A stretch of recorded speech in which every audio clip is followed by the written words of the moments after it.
ನಮಸ್ತೆ ಎಲ್ಲರಿಗೂ. ನಾನು doctor Sneha, Shrishma fertility centre, Bengaluru. So ಇವತ್ತೊಂದು ನಾನು ಸ್ಟೋರಿ ಹೇಳ್ತೀನಿ. ಯಂಗ್ ಕಪಲ್ ಬಂದಿದ್ದರು, ಮದುವೆ ಆಗಿ 4 ವರ್ಷ. Wife 24 years, husband 27 years. So ಅವರು ಮಕ್ಕಳು ಬೇಕು ಅಂತ ಹೇಳಿಬಿಟ್ಟು ಬಂದಿದ್ದರು. ಬಟ್ ಮುಂಚೆ ಏನೂ ಟ್ರೀಟ್ಮೆಂಟ್ ತೊಗೊಂಡಿಲ್ಲ, ಏನೂ ಟೆಸ್ಟ್ಗಳಾಗಿರಲಿಲ್ಲ. ಸೊ ಹಾಗಾಗಿ ಬೇಸಿಕ್ ಏನೇನು ಟೆಸ್ಟ್ಸ್ ಮಾಡಬೇಕು ನಾವು ಇನ್ಫರ್ಟಿಲಿಟಿಗೆ, ಸೊ ಫಾಲಿಕ್ಯುಲರ್ ಸ್ಕ್ಯಾನ್ ಮಾಡಿ, ಆಮೇಲೆ ಕೆಲವು ಬ್ಲಡ್ ಟೆಸ್ಟ್ಗಳು, ಮತ್ತು ಹಸ್ಬೆಂಡ್ಗೆ ಸೆಮೆನ್ ಅನಾಲಿಸಿಸು, ಮತ್ತು ಟ್ಯೂಬ್ದು ಓಪನ್ ಇದೇನ ಬ್ಲಾಕ್ ಇದೇನೆ ಅಂತ ಒಂದು ಎಕ್ಸ್ರೇ ಎಲ್ಲ ಮಾಡಿಸ್ಬಿಟ್ಟು ನೋಡಿದ ಮೇಲೆ ವೈಫ್ಗೆ PCOD ಇದೆ ಅಂತ ಗೊತ್ತಾಯಿತು. ಸೊ PCODಗೆ ಏನೇನು ಮೆಡಿಕೇಷನ್ಸು, ಕೆಲವು ಸಪ್ಲಿಮೆಂಟ್ಸ್ ಬರುತ್ತೆ. ಹಾಗಾಗಿ ಯಾವ ರೀತಿ ಊಟ ಮಾಡಬೇಕು, ಯಾವ ಥರ ಎಕ್ಸಸೈಸ್ ಮಾಡಬೇಕು ಅದೆಲ್ಲ ಹೇಳ್ಕೊಟ್ಬಿಟ್ಟು, ಸೊ ಬರೀ ಸ್ಕ್ಯಾನಿಂಗ್ ಮಾತ್ರ ಬನ್ನಿ ಅಂತ ಹೇಳಿಬಿಟ್ಟು ಸ್ಕ್ಯಾನಿಂಗ್ ಕರೆದಿದ್ದೆ. ಸೊ ಸ್ಕ್ಯಾನಿಂಗ್ ಕರೆದಾಗ ಏನು ಬೆಳಕಿಗೆ ಬಂತು ಅಂತಂದರೆ, ಅವರು ಲೇಡಿಗೆ ತಾನೇ ದಪ್ಪ ಮೊಟ್ಟೆ ಬರ್ತಾಯಿಲ್ಲ, ಅಂದರೆ ಅದಾಗೇ ಎಗ್ ಪ್ರೊಡಕ್ಷನ್ ಆಗ್ತಾಯಿಲ್ಲ ಅಂತ ಕಂಡು ಬಂತು. ಸೊ ಸುಮಾರು ಸಪ್ಲಿಮೆಂಟ್ಸ್ ಹಾಕಿ ಒಂದೂವರೆ ತಿಂಗಳಕ್ಕಾದ್ಮೇಲೂ ಅವ್ರು ಪ್ರೆಗ್ನೆಂಟ್ ಆಗಲಿಲ್ಲ. ಹಾಗಾಗಿ ಮತ್ತೆ ಕರೆದ್ಬಿಟ್ಟು ಓವ್ಯುಲೇಷನ್ ಇಂಡಕ್ಷನ್ ಅಂತ ಒಂದು ಪ್ರೊಸೀಜರ್ ಮಾಡಬೇಕಾಯಿತು. ಓವ್ಯುಲೇಷನ್ ಇಂಡಕ್ಷನ್ ಅಂತಂದರೆ ಮೊಟ್ಟೆ ಬರಲಿಕ್ಕೆ ಕೆಲವು ಮೆಡಿಕೇಷನ್ಸನ್ನು ಕೊಡಲಾಗುತ್ತೆ. ಆ ಥರ ಒಂದು ಓವ್ಯುಲೇಷನ್ ಇಂಡಕ್ಷನ್ ಸ್ಟಾರ್ಟ್ ಮಾಡಿದ ಮೇಲೆ ಬೆಳಕಿಗೆ ಬಂದಿದ್ದೇನು ಅಂತಂದರೆ, ದಪ್ಪ ಮೊಟ್ಟೆ ಏನೋ ಬರ್ತಾಯಿತ್ತು, ಬಟ್ ಎಲ್ಲ ಫಾಲಿಕಲ್ಸ್ ಕೂಡ ದಪ್ಪ ಆಗ್ತಾಯಿತ್ತು. ಅಂದರೆ 4 to 5 ಸೆಂಟಿಮೀಟರ್ ಸಿಸ್ಟ್ಗಳಾಗಿ ಪರಿವರ್ತನೆ ಆಗ್ತಾಯಿತ್ತು.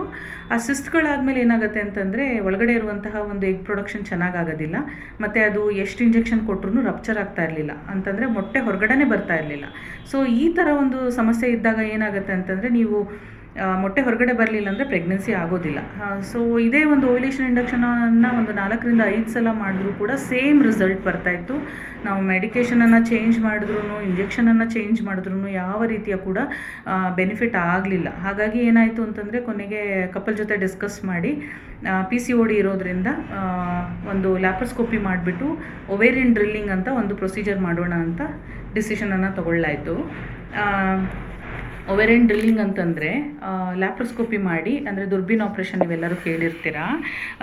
ಸೊ ಒಂದು ಲ್ಯಾಪ್ರೋಸ್ಕೋಪಿ ಮುಖಾಂತರ ಇಲ್ಲಿ 2 ಅಂಡಾಶಯದಲ್ಲಿ 3 ರಿಂದ 4 ಹೋಲ್ಗಳನ್ನು ಮಾಡಲಾಗುತ್ತೆ. ಈ ಹೋಲ್ಗಳನ್ನು ಮಾಡೋದ್ರಿಂದ ನಿಮಗೆ ಅಬ್ನಾರ್ಮಲ್ ಹಾರ್ಮೋನ್ ಪ್ರೊಡಕ್ಷನ್ನು ಮತ್ತು ಹಾರ್ಮೋನ್ದು ಬ್ಯಾಲೆನ್ಸ್ ಬರುತ್ತೆ. ಸೊ ಅಬ್ನಾರ್ಮಲ್ ಹಾರ್ಮೋನ್ ಪ್ರೊಡಕ್ಷನ್ ಎಲ್ಲ ರೆಡ್ಯೂಸ್ ಆಗಿಬಿಟ್ಟು ರೆಸ್ಪಾನ್ಸ್ ಎಲ್ಲ ಚೆನ್ನಾಗಿ ಬರುತ್ತೆ. ಆಮೇಲೆ ಪೀರಿಯಡ್ಸ್ ಕೂಡ ರೆಗ್ಯುಲರೈಸ್ ಆಗುತ್ತೆ. ಆಮೇಲೆ ಮೊಟ್ಟೆ ಪ್ರೊಡಕ್ಷನ್ ಚೆನ್ನಾಗಿರುತ್ತೆ, ಮೊಟ್ಟೆ ಕ್ವಾಲಿಟಿ ಇಂಪ್ರೂವ್ ಆಗುತ್ತೆ. ಈ ಥರ ಎಲ್ಲ ಬೆನಿಫಿಟ್ಸ್ ಇರುತ್ತೆ. ಸೊ ಲ್ಯಾಪ್ರೋಸ್ಕೋಪಿ ಮಾಡಿದ ಮೇಲೆ ಅವರು ಲೇಡಿ 1 ತಿಂಗಳಲ್ಲೇ ತಾವೇ ಸ್ವಂತವಾಗಿ ವಿದೌಟ್ ಎನಿ ಮೆಡಿಸಿನ್ಸ್ ತಾವೇ ಪ್ರೆಗ್ನೆಂಟ್ ಆದರು. ಸೊ ನೆನ್ನೆ ಅದೇ ಸ್ವೀಟ್ಸ್ ತೊಗೊಂಡು ಕೊಟ್ಬಿಟ್ಟು ಹೋದರು. ಸೊ ಸ್ಕ್ಯಾನ್ ಮಾಡಿದಾಗ ಈಗ 1.5 ತಿಂಗಳು ಪ್ರೆಗ್ನೆನ್ಸಿ ಇದೆ ಅವರದ್ದು.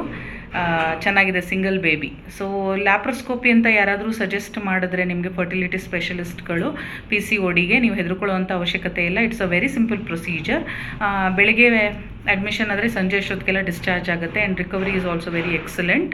ಆ್ಯಂಡ್ ಯಾರಿಗೆಲ್ಲ ಈ ಥರ ಪದೇ ಸಿಸ್ಟ್ ಆಗ್ತಾಯಿದೆ, ಆಮೇಲೆ ದಪ್ಪ ಮೊಟ್ಟೆ ಬರ್ತಾನೆ ಇಲ್ಲ, ಮೊಟ್ಟೆ ರಪ್ಚರ್ ಆಗ್ತಾ ಇಲ್ಲ, ಈ ಥರದ್ದು ಏನಾದರೂ ಸಮಸ್ಯೆಗಳು ಕಾಡ್ತಾ ಇದ್ದರೆ, ಸೊ ಯಂಗ್ ಇರೋ ಕಪಲ್ಗಳಿಗೆ PCOD ಅವರಿಗೆ ದಪ್ಪ ಇದ್ದರೂ ಪರವಾಗಿಲ್ಲ, ಸಣ್ಣ ಇದ್ದರೂ ಪರವಾಗಿಲ್ಲ, ಈ ಲ್ಯಾಪ್ರೋಸ್ಕೋಪಿಕ್ ಒವೇರಿಯನ್ ಡ್ರಿಲ್ಲಿಂಗನ್ನು ಮಾಡಿಸ್ಕೊಳ್ಳಿ. ಹೆದರ್ಕೊಳ್ಳೋವಂಥದ್ದು ಅವಶ್ಯಕತೆ ಇಲ್ಲ. 50% of the ladies laparoscopic ovarian drilling ಮಾಡ್ಕೊಂಡ್ಮೇಲೆ ತಾವೇ ರೆಸ್ಪಾಂಡ್ ಮಾಡ್ತಾರೆ. ಸೊ ನೆಕ್ಸ್ಟ್ ಏನೇನು ಟ್ರೀಟ್ಮೆಂಟ್ಸ್ ಇರುತ್ತೆ ಅದಕ್ಕೆಲ್ಲನೂ ಎಕ್ಸಲೆಂಟ್ ರೆಸ್ಪಾನ್ಸ್ ಬರುತ್ತೆ.